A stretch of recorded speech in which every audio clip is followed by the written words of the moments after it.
আর আওয়ামী লীগের সভানেত্রী শেখ হাসিনা বা সাধারণ সম্পাদক ওবায়দুল কাদের তারা মনে করেন যে শামীম ওসমান বা তাদের মতো যারা আছেন তারাই হলেন আওয়ামী লীগের স্বর্ণ সন্তান। নেতা বা কর্মী যদি হতে হয় কাউকে, ঠিক শামীম ওসমানের মডেলই হতে হবে। এরকম লম্বা, এরকম বিশাল দেহি, 2 হাতে টাকা উপার্জন করবে, 2 হাতে টাকা খরচ করবে এবং প্রতিপক্ষ যারা আছে তাদের মনে ত্রাস সৃষ্টি করবে, প্রয়োজনে গুলি চালাবে, অস্ত্র চালাবে, বোমাবাজি করবে, আরো অনেক কিছু। আর যখন দরকার হবে সবার আগে একটা লম্ফ দিয়ে নিরাপদ দূরত্বে চলে যাবে। তো এরকম প্রতুত পূর্ণমতিত্ব সম্পন্ন সাহসের বাতিঘর জনাব শামীম ওসমানের মতো নেতা, এটা আমাদের দেশের প্রচলিত যে রাজনীতি, সেই রাজনীতির বলতে গেলে কিংবদন্তি রূপে পরিণত হয়ে গিয়েছে। রাজনীতিতে আসলে এমন লোকদেরকেই মানুষ চায়, অর্থাৎ বিরূপ সময় আপনি সরে থাকবেন, আপনার পশমটি কেউ স্পর্শ করতে পারবে না। দল যখন ক্ষমতায় থাকবে আপনি বাড়ি করবেন, গাড়ি করবেন, টাকা করবেন, জমি করবেন, দেশে বিদেশে ফ্ল্যাট করবেন এবং নিজে দলের এই বিপদের সময় দুবাইতে গিয়ে, সিঙ্গাপুরে গিয়ে, মালয়েশিয়াতে গিয়ে, আমেরিকাতে গিয়ে আচ্ছা মতো আপনি কেএফসি, পিৎজা হাট, বার্গার থেকে শুরু করে 5 তারা হোটেলের যত রকম খাবার রয়েছে, সেটা শ্যাম্পেন বলেন কিংবা ক্যাভিয়ার বলেন, সবগুলো আপনি খাবেন। আবার যখন সুসময় আসবে সবার আগে প্লেনে করে এসে আপনার যে হারানো সাম্রাজ্য সেটি মুহূর্তের মধ্যে আপনি দখল করে নেবেন। এই যে ধারা, এই ধারাটি আমরা অনেক দিন থেকে দেখতে পাচ্ছি, এরশাদ জমানা থেকে। আপনি দেখেন তো, এরশাদ জমানাতে যারা 2 হাতে অবৈধ টাকা উপার্জন করেছিল তারা কিংবা তাদের ছেলে সন্তানরা একজনও খারাপ আছে কিনা? এরশাদের সেই লোকগুলোই বিভিন্ন সময় জাতীয় পার্টিতে, আওয়ামী লীগে এবং বিএনপিতে পুনর্বাসিত হয়েছে এবং তারাই এই দলগুলোর চালিকার শক্তি হিসেবে বিভিন্ন বুদ্ধি দিয়ে, পরামর্শ দিয়ে, তারপরে পেশাগত যে দক্ষতা রয়েছে সেটি দিয়ে, লজিস্টিক সাপোর্ট যেটিকে বলা হয় সেটি দিয়ে এই দুটো দলকে ক্ষমতায় রাখার জন্য, দুর্নীতি করার জন্য সর্বোচ্চ তারা চেষ্টা করেছে, তদবির করেছে। আবার যখন বিএনপি ক্ষমতায় এসেছে, বিএনপির জমানাতে যারা বিভিন্ন সময়টিতে যারা খুব দুর্বৃত্ত প্রকৃতির ছিল এবং প্রচন্ড রকম দুর্নাম এবং বদনাম কামাই করেছে, তো বিএনপির সেই সুসময়ের যে কোকিলগুলো তারা দুঃসময় আসার অনেক আগেই এমনভাবে গা ঢাকা দিয়েছে যে সবাইকে ধরা গেছে, কিন্তু ওই সমস্ত লোকের একটা টিকি স্পর্শ কেউ করতে পারেনি। আবার পরবর্তীতে যখন সময় এসেছে, তারা কোত্থেকে যে টুস করে বা টুক করে ঢুকে পড়েছে, এটি বিএনপির যারা ত্যাগী নেতাকর্মী তারা কিন্তু টের পাননি।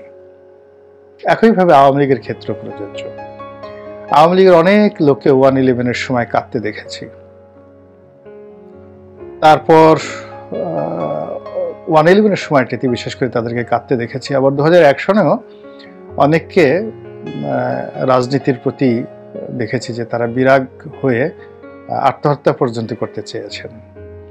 কিন্তু এই লোকগুলো 2009 সনের ঠিক 2-3 মাসের মধ্যে কিভাবে যে একটা দানবে পরিণত হয়ে গেল চোখের সামনে, এটা বুঝে ওঠার আগে আমার এমপিগিরি চলে গেল। আবার এখন আমি যতটা বুঝতে পারছি, কিন্তু এখন আবার তারা পালিয়ে গেল। এখন এই যে আবার তারা পালিয়ে গেল, এর মধ্যে আমি কার জন্য কি বলব? পেপারে এসেছে, পত্রপত্রিকা এসেছে, সামাজিক মাধ্যমে এসেছে, শামীম ওসমান পালিয়ে গেছেন এবং তাকে দিল্লির যে নিজামুদ্দিন আউলিয়ার মাজার, সেই মাজারে দেখা গিয়েছে। আপনারা জানেন যে পাক ভারত উপমহাদেশে আধ্যাত্মিক সুফিবাদ, এই সুফিবাদের দুটো কেন্দ্র রয়েছে। দিল্লিতে রয়েছে নিজামুদ্দিন আউলিয়ার মাজার, আর সেই যাকে বলা হয় আর একজন যিনি রয়েছেন সেটা হলো খাজা মঈনুদ্দিন চিশতি রহমতুল্লাহ আলাইহি, তো তার মাজার রয়েছে। তো এই দুটো মাজার হিন্দু মুসলমান থেকে শুরু করে সব ধর্ম বর্ণের লোক যায়। মুসলমানরা মসজিদে নামাজ পড়ছে, হিন্দুরা ঢোল বাজাচ্ছে, সুফিরা গান গাচ্ছে, কেউ আবার একটু গাঁজাও টান দিচ্ছে। এটি নিয়ে সেখানে কখনো কোনো সমস্যা হয় না। কেউ হারমোনিয়াম বাজায় গান গাচ্ছে, যে যার মতো করে সেখানে সেই সুফিবাদকে উদযাপন করছে। তো খাজা মঈনুদ্দিন চিশতি রহমতুল্লাহ আলাইহির যে মাজার, তার তুলনায় নিজামুদ্দিন আউলিয়ার যে মাজার, এটার রাজনৈতিক গুরুত্ব অনেক অনেক বেশি। এটি দিল্লির কেন্দ্রে অবস্থিত, যেই জায়গাটির ঐতিহাসিক নাম মেহেরুলি, এবং সুলতান সেই কুতুবউদ্দিন আইবেকের জমানা থেকে, একেবারে প্রথম কুতুবউদ্দিন আইবেক, তারপরে সুলতান ইলতুৎমিশ, এরপরে যখন সুলতান গিয়াসউদ্দিন বলবন আসলো, এই সময় থেকে বহুদিন পর্যন্ত, একেবারে মোহাম্মদ বিন তুগলকের জমানা পর্যন্ত এই যে নিজামুদ্দিন আউলিয়ার যে প্রভাব ভারতীয়, সর্বভারতীয় রাজনীতিতে রীতিমতো কিংবদন্তি। তো সেখানে যান অনেকে, মনস্কামনা পূরণের জন্য যান, বিভিন্ন রকম জায়গাতে যান, এবং সেখানে শামীম ওসমান সাহেব গিয়েছেন। এবং শামীম ওসমানকে নিয়ে আমরা সেই যে পরস্পর বিরোধী কথাগুলো শুনি, তিনি 70 রাকাত নামাজ পড়েন, তাহাজ্জুদ নামাজ পড়েন, তিনি শেখ হাসিনাকে আল্লাহর ওলি বলেছেন, এবং শেখ হাসিনা যে আল্লাহর ওলি এটা আবার তিনি টের পাচ্ছেন, তিনি ওলি না হলে সেটি টের পান না। তিনি হজ করতে যান, উমরা করতে যান, তার সঙ্গে সঙ্গে আবার সেই খুব অত্যাধুনিক স্নাইপার রাইফেল নিয়ে তিনি সরাসরি গুলি করেন সেই ছাত্র জনতার উপরে। এই যে 5 তারিখের যে অভ্যুত্থান, গণ অভ্যুত্থান, এখানে শেখ হাসিনার যে পতন, সেই পতনের আগে তার একটি ছবি, ভিডিও ফুটেজ রীতিমতো ভাইরাল হয়ে পড়েছে। সেখানে দেখা গিয়েছে যে তিনি এবং তার লোকজন খুব অত্যাধুনিক অস্ত্রসহ বেঘরে গুলি চালাচ্ছেন, পাগলের মতো তিনি গুলি চালাচ্ছেন। এবং যেটি জানাজানি হচ্ছে সেটি হলো নারায়ণগঞ্জে একটা খুব বিখ্যাত ক্লাব আছে, রাইফেলস ক্লাব। তো খুবই ঐতিহ্যবাহী পুরনো ক্লাব। ঢাকাতে যে শুটিং ক্লাব আছে এটার চেয়ে তো এই ওখানকার যে রাইফেলস ক্লাব এটি অনেক পুরনো। এমনকি নারায়ণগঞ্জ ক্লাবের যে ঐতিহ্য সেটিও ঢাকা ক্লাবের চেয়ে কোনো অংশে কম নয়। তো এই দুটো ক্লাব, রাইফেলস ক্লাব এবং নারায়ণগঞ্জ ক্লাব, এই দুটো ক্লাবই এই গত 15 বছর ধরে ওসমান পরিবার নিয়ন্ত্রণ করছে।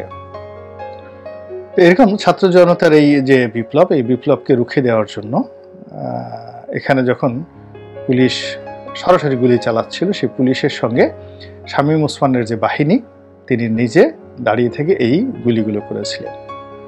অত বড় একটা লম্বা শরীর, তার হাতে আবার বেঢপ আকৃতির বিশাল রাইফেল, এটি কি AK-47 নাকি অন্য কোনো স্নাইপার, এটি আমরা বলতে পারবো না, যারা অস্ত্র বিশেষজ্ঞ তারা বলতে পারবে। এবং তিনি যেভাবে ঘ্যাট করে গুলি করছিলেন, তাতে মনে হচ্ছিল যে তিনি খুবই সিদ্ধহস্ত, গুলি করা তার জন্য ডাল ভাতের বিষয়।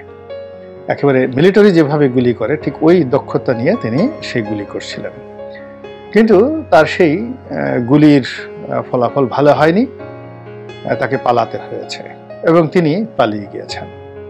এবং তার এই পালানো নিয়ে যথেষ্ট আলাপ হচ্ছে, আলোচনা হচ্ছে, তিনি কিভাবে গেলেন, কোন সীমান্ত দিয়ে গেলেন এবং এটার গোপন রহস্য কি। এই ব্যাপারে আমি আমার যে ব্যক্তিগত একটা অভিজ্ঞতা, সেই অভিজ্ঞতা শেয়ার করে আজকের ভিডিওর কন্টেন্টটি শেষ করব। সেই অভিজ্ঞতাটা হলো যে উনার সঙ্গে আমার প্রথম দেখা হয় সংসদ ভবনে, সম্ভবত 2011 সনে বা 12 সনে। নারায়ণগঞ্জের যে সংসদ সদস্য ছিল নজরুল ইসলাম বাবু, তার ছেলে হলো, একেবারে একমাত্র ছেলে হলো ওর ৬-৭ দিন পরে সংসদ ভবনে একটা অনুষ্ঠান করা হলো এবং সেই অনুষ্ঠানে আমি মোনাজাত পরিচালনা করলাম, যেহেতু বাবু আমার পরিচিত পাশে বসতো বন্ধু মানুষ। তো তার সেই অনুষ্ঠানে সেদিন স্বামী ওসমানের সঙ্গে প্রথম পরিচয় হলো এবং আমার মোনাজাত দেখে তিনি আমাকে জড়িয়ে ধরলেন এবং বললেন যে, রনি ভাই, এরকম মোনাজাত আর কখনো শুনিনি, উইকেট থাকবে। তখন আমাকে নিয়ে খুব বিতর্ক হচ্ছিল পত্রপত্রিকাতে। তো বললো যে উইকেট পড়বে না, উইকেট থাকবে। সেই তার সঙ্গে পরিচয় হলো। এরপর উনি মাঝে মধ্যে আমাকে টেলিফোন করতেন। তো 2013 সালে যখন আন্দোলন খুব তুঙ্গে এবং আওয়ামী লীগের ক্ষমতা হারানোর ভয় পেয়ে বসলো, তখন উনি আমাকে কয়েকবার টেলিফোন করে বললেন যে, রনি ভাই, আপনার সাথে তো বিভিন্ন লোকের যোগাযোগ আছে, অনেক খোঁজ খবর আপনি রাখেন, বিভিন্ন সূত্র থেকে আমাকে একটু গ্রিন সিগন্যাল দিয়েন। আমি কলকাতাতে আমার বাড়ি আছে, ভারতে, কলকাতা না, ঠিক বলে যে ইন্ডিয়াতে আমার বাড়ি আছে,